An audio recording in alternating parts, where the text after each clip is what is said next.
everyone, I am Alok and you are watching Smart Maths এবং আজকের ভিডিওতে আমি তোমাদের জন্য নিয়ে এসেছি মেনসুরেশন অর্থাৎ পরিমিতি থেকে লেসন 9। এর আগে অলরেডি আমরা 8টে লেসন কভার করেছি, যেখানে আমরা ট্রায়াঙ্গেল করেছি, যেখানে আমরা কোয়াড্রিল্যাটারাল করেছি এবং আমরা করেছি কি সার্কেল। আজকের এই ভিডিওতে কিছু 2 থেকে 3টে ইম্পর্টেন্ট টাইপ কোশ্চেন্স আছে, যেগুলো হচ্ছে পাথওয়েজ অর্থাৎ রাস্তা রিলেটেড কোশ্চেন্স, যেটা একটা রেক্ট্যাঙ্গুলার কোনো এরিয়ার বাইরের দিকে রাস্তা বা ভেতরে রাস্তা থাকে, সেই রিলেটেড কিছু কোশ্চেন্স থাকে। তো তার যে বেসিক কনসেপ্টস, তার যে ফর্মুলাসগুলো কিভাবে এলো, সেই জিনিসগুলো আমরা আজকের ভিডিওতে দেখব। এবং আমি আশা করব যে তোমরা এটা একটা সিকোয়েন্স ওয়াইজ দেখছো, অর্থাৎ আগের ভিডিওগুলো তোমরা দেখে তারপর এখানে দেখছো। যদি না দেখে থাকো তাহলে এটা আমার রিকোয়েস্ট যে প্রথম থেকে একদম স্টার্টিং থেকে মেনসুরেশনটা তোমরা ফলো করো, তাহলে তোমাদের হেল্প অবভিয়াসলি হবে। এবং ফিউচারে যখন কোশ্চেন আমরা সলভ করবো, তখন আমার বোঝানোর ধরনটা যদি বুঝতে আগে দেখে থাকো, তাহলে সেখানে তোমাদের সুবিধা হবে। তো দেখো, আজকে লেসন 9 মোট 3টে পয়েন্ট আমি ডিসকাস করবো। পয়েন্ট নাম্বার 1 কি, পয়েন্ট 1 বলে তোমরা এটাকে লিখতে পারো। পয়েন্ট 1 এর ক্ষেত্রে পয়েন্ট 1 কি, পয়েন্ট 1 হচ্ছে pathway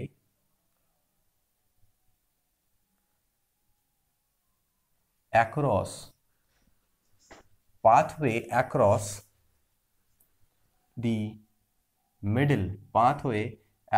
the middle of a rectangular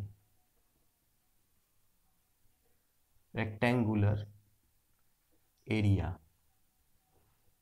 তো এটা হেডিং দিয়ে দিতে পারো চাইলে তোমরা, pathway across the middle of a rectangular area. অর্থাৎ কি, এর অর্থ কি? Across the middle of a rectangular area বলতে আমি এখানে কি বলতে চাইছি? Across the middle of a rectangular area বলতে যেটা বলতে চাইছি, ধরে নাও একটা আমাদের কাছে আছে এখানে রেক্ট্যাঙ্গুলার অর্থাৎ আয়তক্ষেত্র। একটা আয়তক্ষেত্রাকার জায়গা আছে, আয়তাকার একটা জায়গা আছে। এই আয়তাকার জায়গার মিডিলে এখানে আমাদের এরকম ভাবে রাস্তা আছে।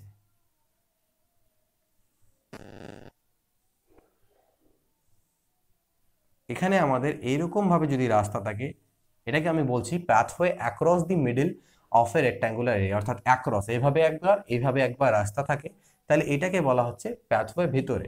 ওকে, এর উপরে বেশ কিছু কোশ্চেন থাকতে পারে। ধরে নাও এটাকে আমি নামও দিতে পারি চাইলে ABCD।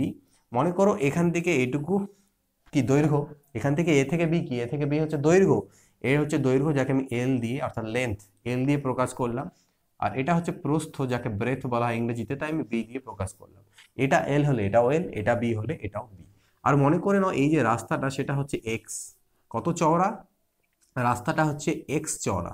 এক্স একক, সেন্টিমিটার, মিটার, মিলিমিটার, ডেসিমিটার, যাই হোক, এক্স একক চওড়া প্রতিদিকে, সব দিকেই এটা রাস্তা হচ্ছে আমাদের এক্স একক চওড়া। তো সেক্ষেত্রে আমাদের এই যে এরিয়া মাঝখানে, তার এরিয়া মানে এই যে মাঝখানের অংশটুকু, অর্থাৎ বলতে পারো এই যে রাস্তা যতটা জায়গায় আছে, এই রাস্তার এরিয়া আমি কিভাবে বের করতে পারি, এই রাস্তার এরিয়া আমি কিভাবে বের করব সেটা আমাদেরকে জানতে হবে।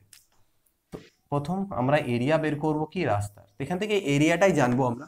কোশ্চেনে রাস্তার এরিয়া যদি বের করতে পারি, তাহলে তার মধ্যেই সব ঢুকে যাচ্ছে। এটারও এরিয়া বের হবে, এটারও এরিয়া বেরিয়ে যাবে। তো দেখো, রাস্তার এরিয়া আমরা কিভাবে বের করতে পারি? আমরা যদি কমপ্লিট টোটাল আয়তক্ষেত্রের এরিয়া বের করে নিই, তার থেকে এই ছোট ছোট 4টে জায়গার 4টে রেক্ট্যাঙ্গেল আরো ছোট ছোট আছে, তাদের এরিয়াকে মাইনাস করে দিই, যোগ করে অবভিয়াসলি, তাহলে আমাদের এই পাথওয়ের রাস্তাটার যে এরিয়া বা ক্ষেত্রফল সেটা বেরোবে। তাহলে টোটাল রেক্ট্যাঙ্গেলের এরিয়া কত সেটা তো বুঝতেই পারছো, দৈর্ঘ্য ইন্টু প্রস্থ অর্থাৎ লেন্থ ইন্টু ব্রেথ। টোটাল রেক্ট্যাঙ্গেলের দৈর্ঘ্য ইন্টু প্রস্থ অর্থাৎ ক্ষেত্রফল বেরিয়ে গেল টোটাল রেক্ট্যাঙ্গেলটার। এবার তার থেকে ছোট ছোট জায়গাগুলোর আমি এরিয়া বাদ দেব। তাহলে এই যে ছোটটুকু জায়গা, এর ক্ষেত্রফল বের করতে গেলে এইটুকু জায়গার দৈর্ঘ্য প্রস্থ চাই। টোটালটা এক্স, এই টোটালটা এল, তার থেকে যদি এক্স কে মাইনাস করে দিই, তাহলে এল মাইনাস এক্স। সেই এল মাইনাস এক্স কতটুকু জায়গা? এইটুকু আর এইটুকু মিলে। ক্লিয়ার? এইটুকু আর এইটুকু মিলে, তাহলে শুধু এইটুকু কত হবে?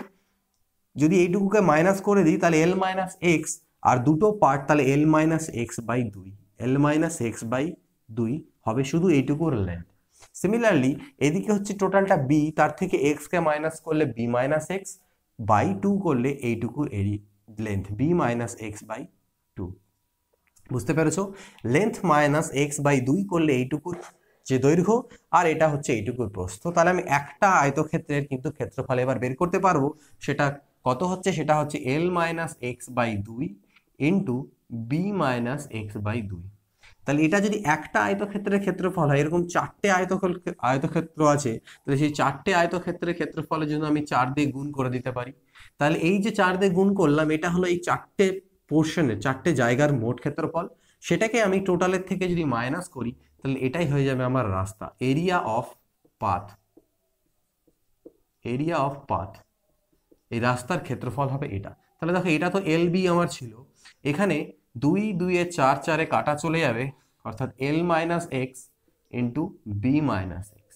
এখান থেকে যদি আমি গুণ করি, তাহলে দেখো এটাকে গুণ করলে L B minus L X minus B X plus X এর স্কোয়ার।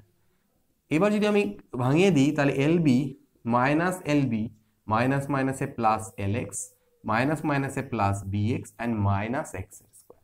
এল বি কাটা, এই তিনটের থেকে যদি আমি এক্স কমন নিয়ে নিই, তাহলে আমার থাকবে এল প্লাস বি মাইনাস এক্স। তো এটা হচ্ছে ডিরেক্ট ফর্মুলা, আমরা মুখস্থ রাখবো। বাট কেন হলো, কোত্থেকে এলো, কিভাবে এলো, সেটা আমি তোমাদের বুঝিয়ে দিলাম। আমরা মনে রাখবো, যদি এরকম ভাবে রাস্তা মাঝখানে বলা থাকে, তাহলে রাস্তার ক্ষেত্রফল হবে লেন্থ প্লাস ব্রেথ মাইনাস রাস্তা যতটা চওড়া, রাস্তার যে উইথ, লেন্থ, টোটাল রেক্ট্যাঙ্গেলের দৈর্ঘ্য প্লাস টোটাল রেক্ট্যাঙ্গেলের প্রস্থ বিয়োগ করে দেবো, যে আমাকে এই চওড়া রাস্তার চওড়া দেওয়া থাকবে সেটা টোটালটাকে ইন্টু করে দেবো আবার সেই রাস্তার চওড়া যতটা, সেই মাপটা দিয়ে, তাহলে যেটা এরিয়া বেরোবে ক্ষেত্রফল, সেটা হচ্ছে আমাদের রাস্তার ক্ষেত্রফল। কিভাবে এলো সেটা আমি তোমাদেরকে ক্লিয়ার করলাম। এবার তোমরা এই ডাইরেক্ট রেজাল্টটাকে, যে ডিরেক্ট রেজাল্ট, সেটাকে মুখস্থ রাখবে, বাট কনসেপ্টটাকে বোঝার পরে। আশা করছি ক্লিয়ার হয়েছে। নেক্সট যেটা আমাদের কাছে আসবে, সেটা হচ্ছে যে রাস্তাটা যখন এইভাবে না থেকে যদি অন্য একটু ভাবে আলাদাভাবে থাকে, 3 রকম ভাবে কোশ্চেন সাধারণত আসে এখান থেকে। 3টে ভাবে আমি টপিককে আমি করে দিচ্ছি। নেক্সট যেটা পয়েন্ট 2 বলতে পারো, সেটাকে পয়েন্ট টু কি, pathway inside a rectangle। এটা জাস্ট আমি নিজে থেকে নাম দিচ্ছি, এরকম কোনো ব্যাপার নেই, তোমরা নিজের মতো করে নাম দিয়ে দিবে জাস্ট পয়েন্ট হেডিং এর জন্য। নেক্সট কি বলছে, পাথওয়ে ইনসাইড এ রেক্ট্যাঙ্গেল, অর্থাৎ এটা যদি একটা রেক্ট্যাঙ্গেল হয় বা আয়তক্ষেত্র হয়, সাপোজ এটা একটা আমার আয়তক্ষেত্র, এর ভেতরে, অর্থাৎ মনে করো এইভাবে করে রাস্তা আছে আমার কিভাবে, এইভাবে, অর্থাৎ এটা হচ্ছে আমার রাস্তা।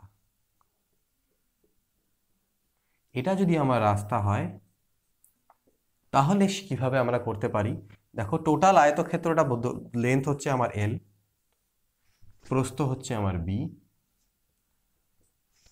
তাহলে আর চওড়া রাস্তাটা মনে করে নাও এক্স চওড়া, কত চওড়া, এক্স, চারদিকেই এর চওড়াটা হচ্ছে এক্স। তাহলে সেক্ষেত্রে আমাদের কিভাবে বের হবে, এই যে মাঝে এই টোটাল যে রাস্তা আছে, রাস্তার ক্ষেত্রফল আর রাস্তার পরিসীমা, এই দুটো জিনিস আমরা বের করব। তাহলে এরিয়া আমরা প্রথমে বের করি। এরিয়া আমরা কিভাবে বের করব, দেখো রাস্তার ক্ষেত্রফল কিভাবে বেরোবে, আমি যদি টোটাল বড় আয়তক্ষেত্রের ক্ষেত্রফল থেকে ভিতরে ছোট্ট আয়তক্ষেত্রের ক্ষেত্রফলটাকে মাইনাস করে দিই, তাহলে আমাদের রাস্তার ক্ষেত্রফল বেরিয়ে যাবে। তাহলে বড় আয়তক্ষেত্রের ক্ষেত্রফল মানে কি, দৈর্ঘ্য ইন্টু প্রস্থ, অর্থাৎ এল বি মাইনাস, এবার ভিতরের যে আয়তক্ষেত্র তার দৈর্ঘ্য কত, দেখো টোটাল লেন্থ হচ্ছে এল, তার থেকে এদিকে এক্স বাদ করে দিলে এটা হলো এল মাইনাস 2x।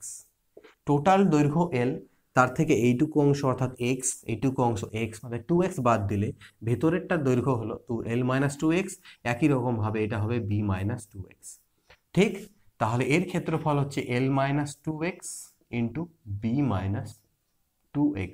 তাহলে টোটাল আয়তক্ষেত্রে, বড় আয়তক্ষেত্রের ক্ষেত্রফল এলবি, তার থেকে এটাকে যদি মাইনাস করি, সেটা হচ্ছে আমাদের রাস্তার ক্ষেত্রফল। তাহলে দেখো এলবি মাইনাস, এটাকে যদি গুণ করা যায়, তাহলে LB minus 2lx minus 2bx plus 4x এর স্কোয়ার।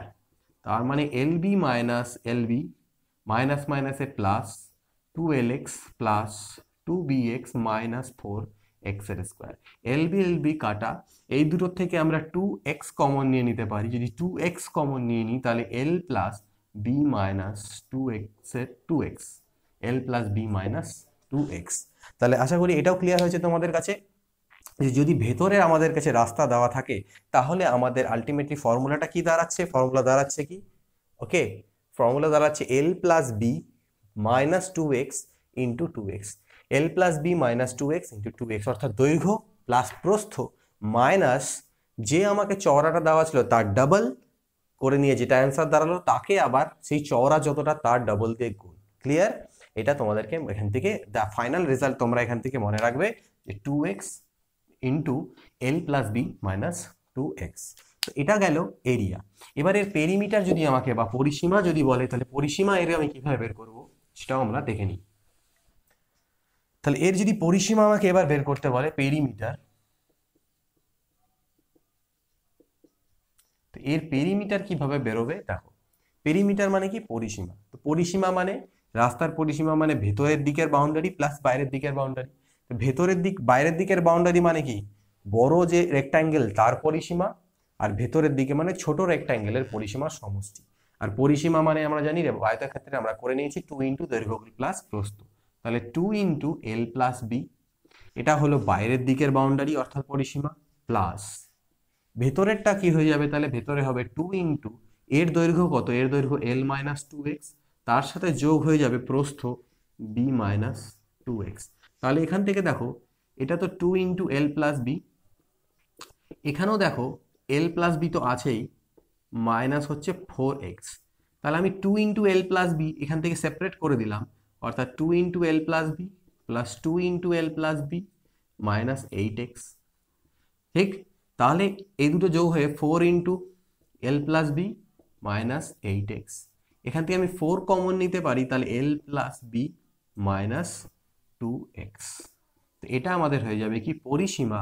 আমরা ডিরেক্টলি রেজাল্টটা মনে রাখবো 4 into L plus B minus 2x, সেটা হচ্ছে যখন ভিতরে রাস্তা থাকে সেক্ষেত্রে আমাদের তার যে পরিসীমা তার ফর্মুলা। তো আশা করছি এটাও তোমরা বুঝতে পেরেছো এবং এগুলোকে তোমরা নোট করে রাখবে।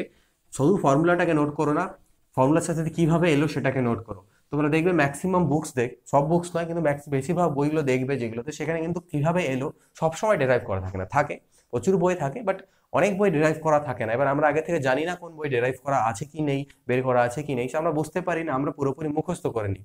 বইয়ের কোশ্চেন্সের শুরুর সামনে দেখবে হয়তো ফর্মুলাগুলোকে পুরোপুরি দিয়ে দেওয়া আছে, কোন ফর্মুলাটা কিভাবে এলো কেন এলো সেটা বেসিকটা অনেক সময় দেওয়া থাকে না, এবং বইয়ে সবসময় সেটাকে এলাবোরেট করাও সম্ভব নয়, তার জন্যই টিচারের প্রয়োজন।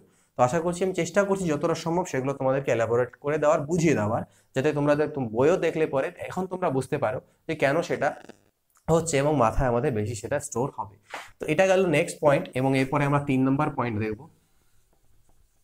3 নম্বর পয়েন্ট যেটা আমাদের সেটা হচ্ছে কি, যখন এই রাস্তাটা বাইরে থাকবে, যখন রাস্তা বাইরে থাকবে তাহলে লিখতে পারো পাথওয়ে আউটসাইড অফ রেক্ট্যাঙ্গেল।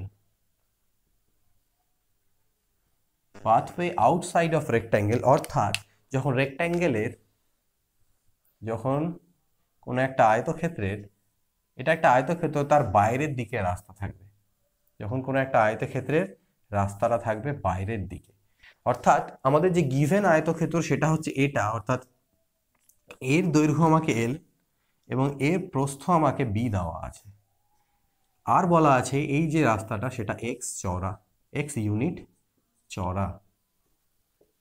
ওকে, তাহলে এই ক্ষেত্রে কিভাবে আমরা সেই রাস্তার, বুঝতে পারছো কোনটা অংশ রাস্তা, এটা অংশ। ওকে, কিন্তু এই ক্ষেত্রে ডিফারেন্স, আগের ছবি এই ছবির মধ্যে কোনো পার্থক্য আলাদা মনে হবে না, মনে হবে এটা তো সেমই, বাট পার্থক্যটা এইটুকুই, প্রথম ছবিতে আমাদেরকে বড় আয়তক্ষেত্রের দৈর্ঘ্য প্রস্থ দেওয়া ছিল, সেখান থেকে আমরা রাস্তার ক্ষেত্রফল বের করছি, আর এখানে আমাদের ভিতরেরটার দৈর্ঘ্য প্রস্থ দেওয়া আছে, সেখান থেকে আমরা রাস্তার ক্ষেত্রফল বের করব। তাহলে কনসেপ্ট একই, সবকিছু একই, শুধু একটু ফর্মুলাটা চেঞ্জেস আসবে। তো এরিয়ার কথা যদি আমি বলি তাহলে এখান থেকে এরিয়া কি বেরোবে? এরিয়া বেরোবে সেম জিনিস বড়র থেকে ছোট মাইনাস, বাট এক্ষেত্রে বড় যে আয়তক্ষেত্র তার দৈর্ঘ্য তার প্রস্থ কত, ছোট আয়তক্ষেত্রের দৈর্ঘ্য এল, তার সাথে এবার এদিকে এক্স আর এদিকে এক্স যোগ হয়ে যাবে, অর্থাৎ এর ক্ষেত্রফল হবে এল, মানে দৈর্ঘ্য হবে এল প্লাস 2x, এবং এর প্রস্থ যদি আমি বলি সেটা আমাদের হবে কি বি প্লাস 2x। আশা করি বোঝা গেছে। এটুকুটার দৈর্ঘ্য এল, তার সাথে এক্স আর এক্স যোগ করে বড় আয়তক্ষেত্রের দৈর্ঘ্য হলো এল প্লাস 2x এবং প্রস্থ হলো বি প্লাস 2x। তাহলে ক্ষেত্রফল কি? L plus 2x into B plus 2x। এটা হয়ে গেল দৈর্ঘ্য ইন্টু প্রস্থ, অর্থাৎ বড় আয়তক্ষেত্রের ক্ষেত্রফল তার থেকে ছোট আয়তক্ষেত্রের ক্ষেত্রফল অর্থাৎ এলবি কে মাইনাস করে দাও। তাহলে গুণ করলে LB plus 2lx plus 2bx plus 4x এর square minus LB, LB LB cancel, কত কমন যাবে 2x আমরা কমন নিতে পারি, তাহলে l plus B plus 2x। তাহলে দেখো আগের মতনই, চেঞ্জেস কি হলো, এখানে মাইনাসের জায়গায় আমাদের প্লাস হয়ে গেল, এখানে মাইনাসের জায়গায় প্লাস হলো, আগেরটা ছিল 2x into L plus B minus 2x, এখানে আমাদের প্লাস চলে এলো। এটা গেল এরিয়া। তাহলে এর পেরিমিটার আবার আমরা কিভাবে বের করতে পারি, ঠিক একই রকম ভাবে আগের মতো করে আমরা এই পেরিমিটার বের করতে পারবো। এর যেটা পেরিমিটার হবে, এর যেটা পেরিমিটার হবে সেম জিনিস, বাইরের পরিসীমা আর ভেতরের পরিসীমা। তো সেক্ষেত্রে এর যেটা পেরিমিটার দাঁড়াবে, দেখো ভিতরের পরিসীমা মানে কি 2 ইন্টু দৈর্ঘ্য প্লাস প্রস্থ, আর বাইরের পরিসীমা মানে 2 ইন্টু দৈর্ঘ্য, কত দৈর্ঘ্য হচ্ছে l প্লাস 2x আর প্রস্থ হচ্ছে b প্লাস 2x। তাহলে এই দুটোকে অ্যাড করলে সেম জিনিস আগের মতো 2 ইন্টু এল প্লাস বি, এখান থেকেও একটা 2 ইন্টু এল প্লাস বি, আর 2 আর 2 4 ইন্টু 2 8x, অর্থাৎ আমি যদি লিখতে পারি এটাকে 4 into L plus B plus 8x, যেখান থেকে আমি 4 কমন নিলে এল প্লাস বি প্লাস 2x। তাহলে আগেরটা এটার মধ্যে পার্থক্য কোথায় দেখতে পাচ্ছ, এল প্লাস বি আই থিঙ্ক ওখানে মাইনাস 2x আমাদের ছিল, আর এখানে আমাদের চলে এলো এল plus B plus 2x, L plus B plus 2x। তো এই কটা ফর্মুলা ছিল, এই তিনটে কনসেপ্ট ছিল। আর একটা কনসেপ্ট বাকি আছে শুধু, যেটাকেও আমি এই ভিডিওতে কভার করবো। আমি তোমাদের প্রথমে বললাম 3টে পয়েন্ট, বাট অ্যাকচুয়ালি 4টে পয়েন্ট আছে, আর একটা ছোট্ট পয়েন্ট আছে, সেই পয়েন্টটাও আমি তোমাদেরকে ভিডিওতে ক্লিয়ার করে দিচ্ছি। তাহলে এই সকল জিনিসগুলো আমাদের কমপ্লিট হবে। এর পরের পার্ট যেটা আমরা স্টার্ট করব সেটা হবে পলিগন, অর্থাৎ পলিগন অর্থাৎ আমাদের যেটা বহুভুজ, সেটা আমরা পরের পার্ট হবে।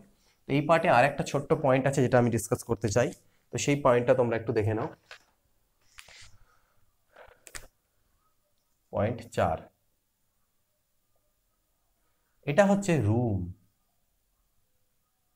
অর্থাৎ ঘর। একটা রুম রিলেটেড কিছু কোশ্চেন্স আমাদের কাছে থাকে, সেই কোশ্চেন্সগুলো কি থাকে, একটা যদি আয়ত ঘনকার রুম হয়, ঠিক আছে, যদিও সেটা আমাদের একটা আয়ত ঘন অর্থাৎ 3 ডাইমেনশনাল ফিগার, বাট সেক্ষেত্রেও আমাদের আয়ত ঘন না কাজে দিয়ে সেটা আমাদের এর মধ্যে 2D পোর্শনের মধ্যেই চলে আসবে। কি আসবে, একটা যদি ঘর হয় সেখান থেকে আমরা কিছু পয়েন্ট মনে রাখবো। এখানে তো ঘরের ছবি আমি ড্র করবো না, আমরা কিছু পয়েন্ট মনে রাখবো। কি পয়েন্টগুলো মনে রাখবো, 1 নাম্বার আমাদের কোশ্চেন জিজ্ঞেস করতে পারে যে ঘরের 4 দেওয়ালের সমষ্টি। দেখো ঘরের ক্ষেত্রে 3টে জিনিস থাকে, লেন্থ যাকে আমি এক্স যদি বলি, ব্রেথ যাকে আমি যদি ওয়াই বলি, আর হাইট যাকে আমি জেড বলতে পারি। এক্স ওয়াই আর জেড এই 3টে আমি বলতে পারি। তাহলে দেখো 1 নাম্বার যেটা আমাকে জিজ্ঞেস করতে পারে সেটা হচ্ছে area of, just a minute, 1 number আমাকে যেটা কোশ্চেন জিজ্ঞেস করতে পারে সেটা হচ্ছে এরিয়া অফ 4 ওয়ালস। 4টে যে ওয়াল আছে সেই 4টে ওয়ালের মিলিত ক্ষেত্রফল কত হবে। তাহলে সেটা মনে রাখবে, 4টে ওয়ালের মিলিত ক্ষেত্রফলের যেটা ফর্মুলা সেটা হচ্ছে 2 into length plus breadth into height. কিভাবে এলো, 4টে দেওয়াল যদি হিসাব করো, দুটো দেওয়াল এমন থাকে যারা হচ্ছে, দুটো দেওয়াল মানে আয়তক্ষেত্র, দেওয়াল মানে আয়তক্ষেত্র, আয়তক্ষেত্রের ক্ষেত্রফল দৈর্ঘ্য ইন্টু প্রস্থ হয়। কিন্তু যে দেওয়ালের ক্ষেত্রে মনে রাখবে দৈর্ঘ্য ইন্টু প্রস্থ না হয়, দৈর্ঘ্য ইন্টু উচ্চতা হয়। অর্থাৎ 4টে যদি দেওয়াল হয়, তাহলে হিসাব মানে ভিজুয়ালাইজ করো, দেওয়ালগুলোর ক্ষেত্রে আমাদের দুটো দেওয়াল এরকম থাকে যাদের ক্ষেত্রে আমাদের দৈর্ঘ্য ইন্টু প্রস্থ করলে, দৈর্ঘ্য ইন্টু প্রস্থ, দৈর্ঘ্য ইন্টু উচ্চতা করলে তাদের ক্ষেত্রফল বেরোবে, একটা এই সাইডের দেওয়াল, একটা এই সাইডের দেওয়াল, এবং মনে করো না একটা পিছন দিকের ওদিকের দেওয়াল এবং যে বোর্ডে আমি পড়াচ্ছি তার দেওয়াল, তার ক্ষেত্রে প্রস্থ এবং উচ্চতা করলে ক্ষেত্রফল বেরোবে। তাহলে দুটো করে দেওয়াল, 2 ইন্টু দৈর্ঘ্য ইন্টু উচ্চতা প্লাস 2 ইন্টু প্রস্থ ইন্টু উচ্চতা, উচ্চতা কমন নিলে 2 কমন নিলে 2 ইন্টু দৈর্ঘ্য প্লাস প্রস্থ ইন্টু উচ্চতা, এটা হবে area of 4 walls. 2 number point, area of floor যদি বের করতে বলে, ফ্লোরের এরিয়া যদি বের করতে বলে তাহলে সেটা দৈর্ঘ্য ইন্টু প্রস্থ। যদি শুধু ফ্লোর, নিচের ফ্লোর এরিয়া বের করতে বলে তাহলে সেটা হবে দৈর্ঘ্য ইন্টু প্রস্থ। ক্লিয়ার? অথবা যদি বের করতে পারে আমাদের রুফ, রুফ এরিয়া মানে এরিয়া অফ রুফ, হয় ছাদের এরিয়া, নয়তো যদি আমাদের ফ্লোরের মেঝের এরিয়া বের করতে বলে তাহলে দৈর্ঘ্য ইন্টু প্রস্থ।